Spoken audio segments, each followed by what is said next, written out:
ser pior se não fosse o cristianismo. É minha experiência. Eu já não estou a falar os outros.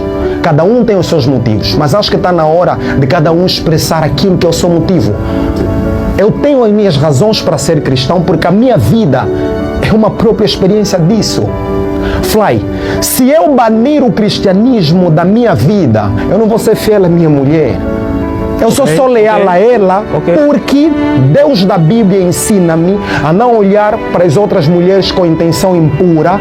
Deus da Bíblia me ensina a não adulterar.